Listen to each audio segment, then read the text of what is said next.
Hello, welcome to Petro Media. I am Terrence, and today I have some exciting news for you guys. Akai has released MPC 3 for the desktop. And why does this matter?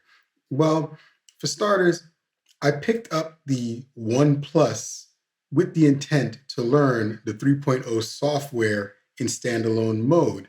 But the reason I bought it was really because I wanted to use it with desktop.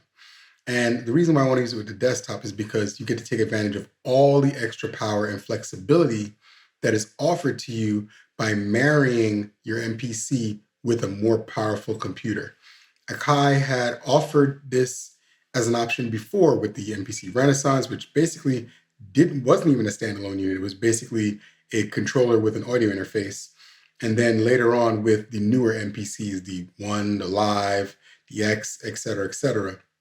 Now, with the One Plus, it has been an amazing journey working on music with the One Plus by itself in standalone mode. And I will still do that because I don't always want to be married to a computer. With the One Plus connected to my much more powerful laptop, it gives me some extra options that I get to consider now. But the biggest thing for me is the UI change. The UI change from 2.15 to 3.0 is kind of drastic. I mean, obviously beyond the fact of the way it looks, the color scheme and everything, but also the way things are laid out in general is a little bit different. Not a little. And they tried to keep it as close as possible.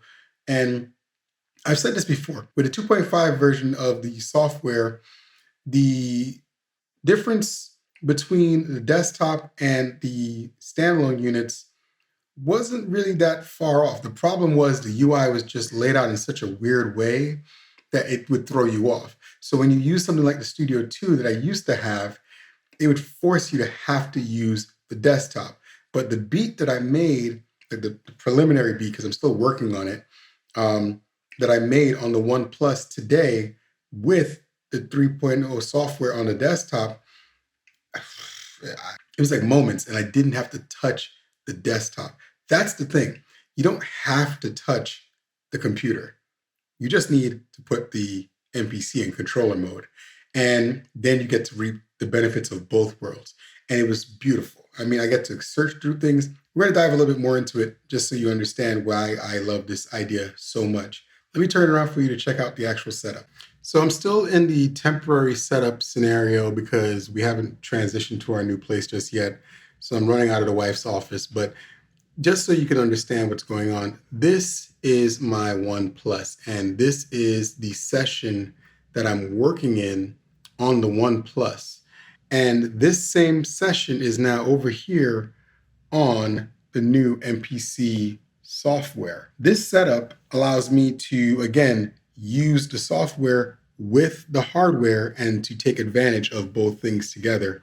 And I'm going to show you a couple of things. So first things first, so you can see that these two things are actually functioning together. I'm just going to trigger a couple of different things so you can hear and see it.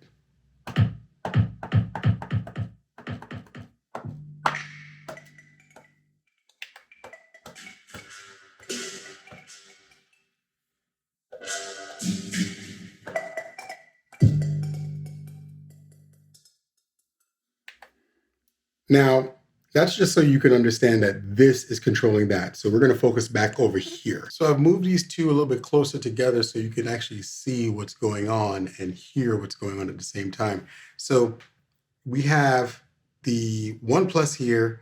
We have MPC 3 software there. This is controlling that. I don't even have to really go over there, but again, we're doing a couple of surface level things. We're not going to get too deep in it.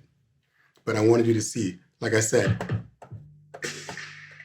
I'm controlling it from here. So we'll go handheld for just a second. So if I want to do different things, like let's say I want to go into my menus, if I hit up here and I go to, let's say, preferences, it pops up over here.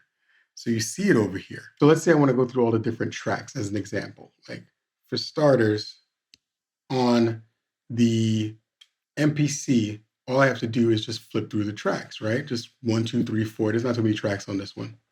Not yet. On the desktop version, as I scroll through, it's changing it. And you could see it's flipping through. You don't notice it because what's happening is the change is happening right here in between. Those are the individual programs or tracks, as you know, we all know how it's usually called. So you're seeing the two interact directly that way. I just wanted to show this to you. If I go to the arranger screen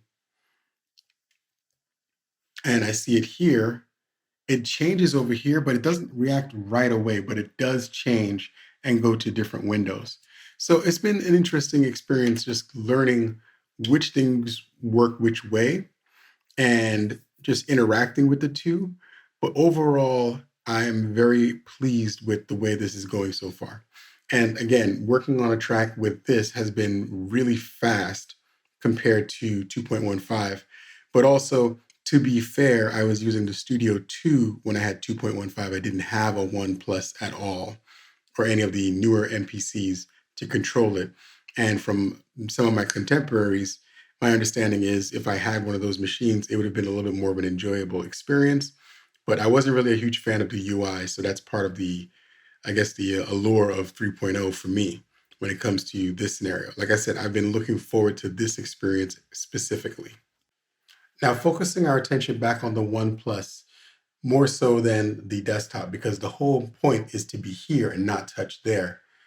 I love the fact that if I want to add a track, I can simply say add a new track, and I can say I want to add a plugin. Now I'm adding a plugin, it automatically gives you the tube synth, right? That's normally the behavior of the MPC is to just give you the tube synth, and you can pick from any of the ones you already have access to, right? However, now because we are connected to the desktop, I have access to all of my VSTs and now VST3 support. The 2.1 version of the software did not have VST3 support, whereas this has VST3 support. And you know what? We're going to start there. This means that I can now open this folder and I have access to all these different plugins: Analog, Labs, 4 and 5, Augmented Mallets, Augmented Strings, Access Synth, BFD Player, Battery 4, electric keyboards, FM8, Hype. I have access to Hype properly here. Contact 8. Contact 8 is important because Contact 8 has so many other instruments that are active inside of it for you to access and do things with. So it's kind of like that's the template that you get to drive everything inside of. So there's that, the lunch table, Massive X, Massive. Oh, there's OPX4. I thought it was missing. I guess it's a VST3 plugin that was dedicated to the MPC, which now makes me wonder a little bit more about how that support wasn't there in 2.15, but that's another conversation for another day. Let somebody else talk about that. Pigments, random. I can go on and on and on. It's a lot. The Triton Extreme, UVI Workstation. UVI Workstation is a beast. If you don't know anything about UVI Workstation, what's this? VMPC 2000 XL? I don't know. And on down the list. So I have a ton of plugins that I now have access to beyond just the normal things that we would normally see available just from Akai in general. Let's get out of here for a second.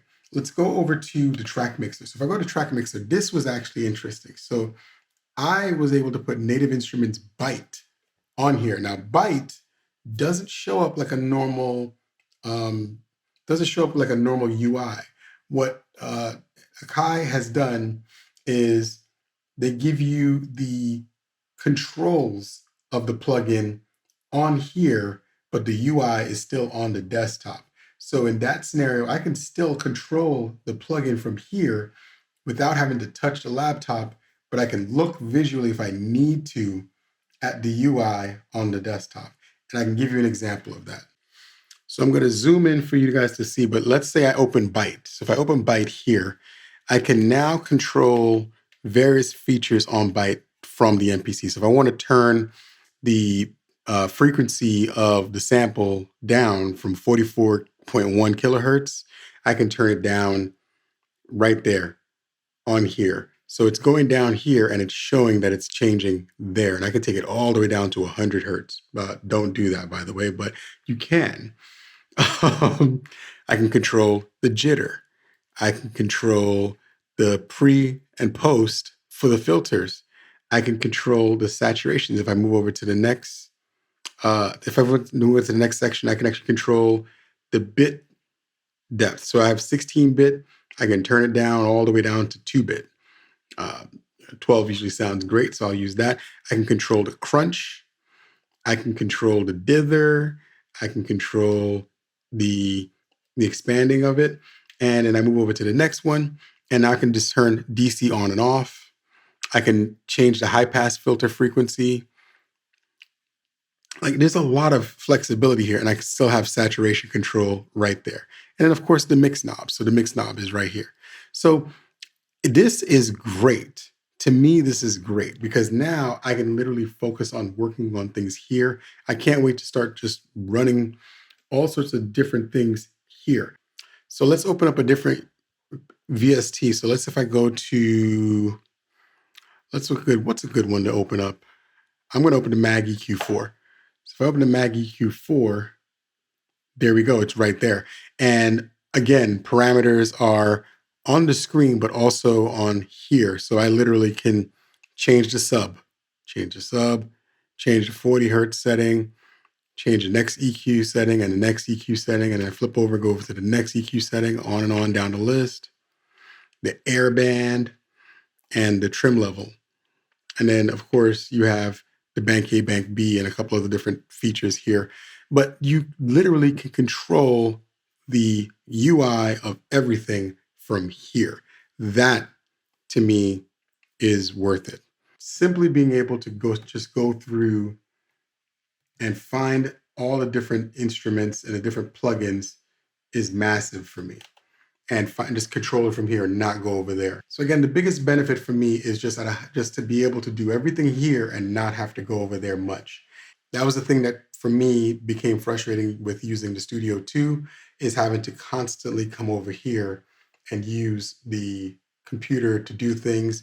There were times when I would find myself going into the desktop, whether it was on my Mac or on my PC, and just lose myself in like menus and menus and menus. That is actually why people don't like the desktop. I think that's what really it boils down to. It's not that this is worse than that, because it's not. This is way better than this. This layout makes more sense. You have to realize that all of this is folded up and thrown in here. That's the disconnect. And once you get past that, this becomes super easy. Just being able to just go through the menus, get to where you need to go to the browser, go to the track mute, go to the track mute here, go to the mixer. In the mixer, go to the effects and go to all the different things you need to go to. Go to the sample editor. You go to the program of whatever program you're on. I'm not on that one, change that and go somewhere else. Go to this one over here, go to program edit, and I go to my samples, and I pick something. It's right there. You know what I mean? Like, this makes so much more sense. I can jump to sample editor. And this is why I actually picked the One Plus versus buying the Live. Besides the fact that I didn't like the idea of the screen being off to the side, I like it being above the pads. The One Plus has so many buttons that it just made it easy for me. And the Key 37 would have been great, but I like being able to move around with something portable. I didn't want to have to drag the keyboard and the whole thing all around the house or anywhere else that I need to go. And when I do travel, I tend to take this and a small keyboard, the Arteria keyboard that I have. It's like a 25 key. That's all I really need to do what I'm trying to do. So having everything right here is great. Realizing that this is in here, like a great example. I want to take this 808 and I want to put it on multiple pads. That's easy on the desktop. You drag and drop, right? Yes, but then you have to go through a whole bunch of like stuff to do that. You have to go in and go through the list and pull up the sound. I'll give you an example. I would have to scroll. Where is it? See, like I'm already starting to do it. I have to go find it. I have to go scroll. I found the base. See if I can load the kit that way. There we go. So the base is here. And again, I've already got frustrated with it because like now I'm jumping around again. This is not where I want to be. So let's go back to program. I'm scrolling again. So I have the sub here and I want to drag it and I want to carry it over here to the pad, but I can't just do that simply. And there's a way to do it. I think I had to be on the home screen. There we go. I have to be on the home screen. And then I would drag it and I would drop it in where I want it to be. So now it's down here on the bottom pad. I don't want to do that. So what I can do instead is simply come to program edit, come here. There's nothing on that pad. The drum's there. If I wanted to put it across all of these, all I have to do is select the pad. I scroll to it, go to the next one, go to the next one, go to the next one. And now it's here. And that's the reason why people don't like the desktop software. When you have to use it by itself without a controller, it gets a little frustrating.